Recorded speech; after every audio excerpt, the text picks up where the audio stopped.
Shalom, Israel. First and foremost, I would like to give all praises, honor, and glory to Yahweh, Bahashem, Yahweh Shai, Bahashem, Rakah Kodash. Double honors to the apostles and elders of Great Millstone who taught me this truth and who rule well.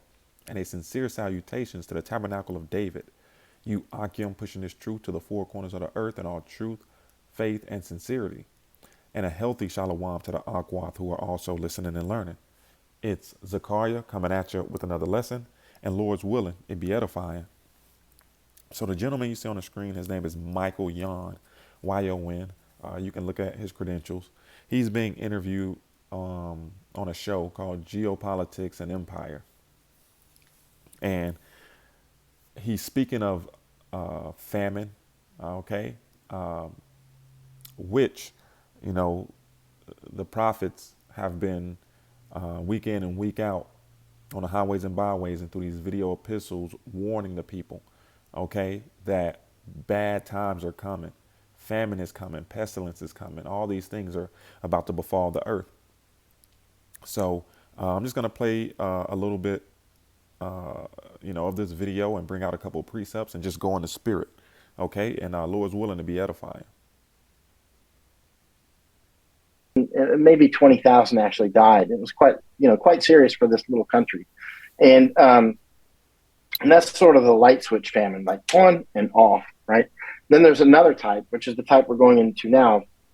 You just sort of slowly fade into it. It's got a slow flash to bang, right? Like I'm here, the BASF chemical plants down the road, they manufacture, nitrogen-based fertilizers, right? And Nord Stream 1 is operating today at 22%, right? Which is, BASF they've already cut back on their nitrogen fertilizer production, as has the Yara plant and many others around the world. And so we're just not going to we don't have enough fertilizer now, globally, right? There's too many people and not enough chairs for this, nutritional needs, right? So what we're looking at here is the flash to bang is quite slow. Nord Stream down to 22% today. It may go down to much more, but even at this point, there's just not enough fertilizer. So next year, as things are planted, many farmers just won't plant. They'll just, because there's just not going to be enough fertilizer. And others that do won't have enough fertilizer anyway. So next year, the harvest is going to be much smaller. There's no way around it at this point. And there's too much inertia in the system, right? And so that flash to bang is very slow. So we're talking about this very slow famine that we're going into. Last time I was in Sri Lanka, it was like plenty of food. I mean, it's unbelievable amounts of food. And then now, because of policy, globalist policy, they went organic. Let's grab a precept because he mentioned a key word, policy. This is Daniel chapter 8 and verse 25. And through his policy, whose policy?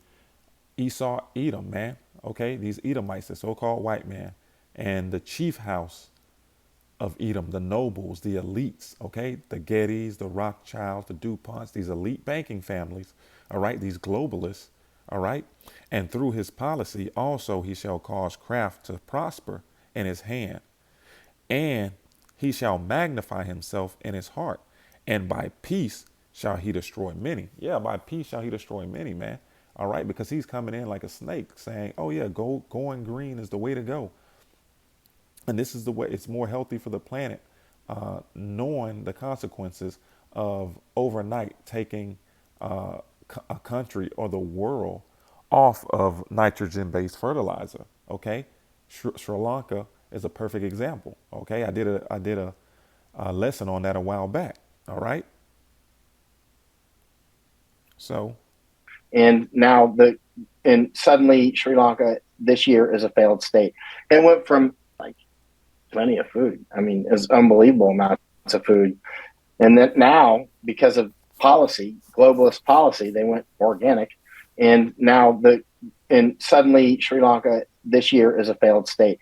It went from very well fed because they're using fertilizers and that sort of thing to we're organic now. And you may have seen the videos of probably tens of thousands of people literally storming the palace, swimming in the president's pool, exercising in his gym. There's videos of that. It's kind of funny on that level. Sleeping in his bed, And so, I mean, the government collapsed. And not funny on that level. People, quite literally, will probably starve to death. And this is the thing about the global famine. We've never had a global famine before. The famines have always been local. So, in other words, if there was a big famine this year in Sri Lanka, I mean, normally we can fix that. Send some food over. I'm not going to let you starve to death. You know what I mean? Like, that was pretty stupid what you did on your policy, but we ain't going to let you die for it. You know what I mean? It's like, we'll just talk bad about you and feed you, but that's not the way it's going to be, because there's just not going to be enough food, and these famines are going to keep cropping up. We have droughts in the United States, droughts in Mexico, droughts in Italy and other places. We have fertilizer problems, many sorts of food and distribution problems for food. There's just So this global famine is being orchestrated by the global elite to bring about their new world order, in which they chip all the people with RFID microchips, and their digital CBDC, their central bank digital currency, will be tied to those chips, and they have complete control over the people. But ultimately, it's the Lord bringing in this global famine, okay, to bring about judgment upon the face of the earth. The Lord works through men, okay, just like he uses the prophets to bring out his truth. He uses the wicked, Esau, Edom, pertaining to Malachi, the first chapter, to bring about judgment on the earth, okay? Because Job 9:24 says the earth is given into the hand of the wicked. And the scripture also says when the righteous are in authority, the people rejoice. And when the wicked are in authority, the people mourn. All right? So that this famine is going to lead to Jacob's trouble. So let's just grab a precept. This is Ecclesiasticus in the Apocrypha, chapter 40 and verse 8. Such things happen unto all flesh, both man and beast, and that is sevenfold more upon sinners, death and bloodshed, strife and sword, calamities, famine, tribulation, and scourge. These things are created for the wicked, and for their sakes came the flood. So all these different calamities that come with the Lord's judgment were supposed to be for the wicked, Esau, Edom, and these heathen nations. But because 2/3 of the nation of Israel, you so-called Negroes, Latinos, and Native Americans, have bent the knee to Esau's system, y'all are fully committed to it and believe in it and follow the ways of Esau, Edom, which his ways are contrary to our Lords and Saviors, you're going to take part in the judgment also. And what are going to cause, all these judgments to come about? What's going to cause the bloodshed, the strife, the sword, the calamities, the tribulation? It's all going to be brought about by famine, all right? Food, people wanting to eat, people doing whatever it takes to feed their families. So let's get back to the video. I'll rewind it a little bit. I know I've been talking for a minute. not going to be enough food. There's just I'm not going to let you starve to death. You know what I mean? Like, that was pretty stupid what you did on your policy, but we ain't going to let you die for it. You know what I mean? It's like, we'll just talk bad about you and feed you, but that's not the way it's going to be, because there's just not going to be enough food, and these famines are going to keep cropping up. We have droughts in the United States, droughts in Mexico, droughts in Italy and other places. We have fertilizer problems, many sorts of food and distribution problems for food. There's just not going to be enough food globally, right? So if you have a big famine in Somalia, we can help right now. But next year, if you have that big famine, you're on your own. I mean, period. I mean, who's going to feed you? Who's going to feed Somalia when you've got California that needs food? And California, one of our largest food producers, not just the United States, but the world, is under severe drought. This is really serious. But again, normally if we had a drought, locust, something bad like that, we can get by it. Not a big deal. I mean, it is a big deal. The prices may go up and we're going to complain like crazy, but we ain't going to starve. You know what I mean? We'll make do, right? Because we're a huge food exporter. There's Netherlands, where I was just at, is the second biggest food exporter in the world. There's plenty of food to go around. And we have a lot of ships and airplanes and trains, and we'll get it squared away. You might be hungry for a week or two, but we're going to get you some food. That's not the way it's going to be in 2023 and 2024. So that's in this famines create human osmotic pressure. The human osmotic pressure, the push and pull of migration. The positive pressure is when you have a war, pandemic, famine, that sort of thing. That's positive pressure because it pushes you out. You're like, hey, there's a famine here. I got to punch out. There's a fire. I'm leaving, right? And so the negative pressure is what sucks you in. They have food over there. So positive pressure pushing me out, starvation, negative pressure, I'm going to where the food is, right? The vacuum, right? And and remember, pandemic and famine and war, they go together. Triangle of death. If you get one, you get the other two every time. Pandemic, famine, war, pan for war. If you get a big famine, you're always going to get pandemic and war, with no exception. They go together. It's like a system. It's like heat goes with fire, right? And so you, All right. That brings to mind another precept. This is Matthew chapter 24 and verse 6. And this is all in red letter because this is Yahushua speaking, who you people ignorantly call Jesus Christ. And he's speaking to the apostles after they've asked him, when shall the end come? All right. This is Matthew chapter 24 and verse 6. And ye shall hear of wars and rumors of wars. See that ye be not troubled. For all these things must come to pass, but the end is not yet. For nation shall rise against nation, and kingdom against kingdom. And there shall be famines and pestilences and earthquakes in diverse places. All these are the beginning of sorrows. So what we're witnessing now are these labor pains, man, that are spoken about in Second Ezra, the 15th chapter. These are the labor pains, okay, and these contractions are going to continue to get worse and worse and worse. And just like he said, uh, famine, pestilence, and war, you know, they're all one. And we're living in the largest, or should I say the largest and first global famine of its kind. It's only right that it's going to lead to the third world's war. Okay, the war to end all wars. All right, the war that's going to usher in our Lord and Savior Yahweh Shah. So let's get back to the video.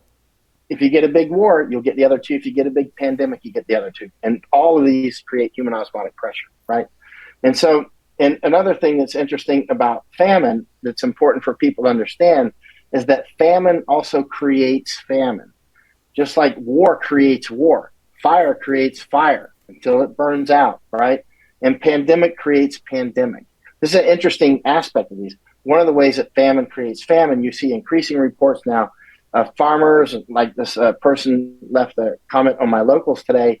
She said they had a pear tree out there and somebody just robbed all of their pears. Like she said, I've forgotten, 400, 600 pounds of pears or something. I don't know. There's a lot of pears. That was their estimate. And she's very, hurt. And she's like, we may just cut the tree down. This is how famine creates famine. Not that we're in famine yet, but how food crisis, hunger feeds famine in a strange way. Because when you're hungry, there's no crime. You're going to go eat. You'll break into the store and go get some. You got to feed the kids, man. You're not going to be like, oh, well, it's wrong for me to break into that warehouse while my kid's starving. You're going to go get the bolt cutters and you're going to go get in that warehouse. This is Second Ezra chapter 15 and verse 19. A man shall have no pity upon his neighbor, but shall destroy their houses with the sword and spoil their goods because of the lack of bread and for great tribulation. Or that farmer over there, hey, I love him and respect the farmers. Child starving. We're going to go get the food. And so the farmers get robbed, right? And you can't blame the hungry people for doing it. They're hungry. They're going to do it. They're not criminals. They're just starving. And so, Hey, they're not criminals. They're just starving. This is Lamentations chapter 4 and verse 9. They that be slain with the sword are better than they that be slain with hunger. For these pine away, stricken through for what? Salakia, stricken through for want of the fruit of the field.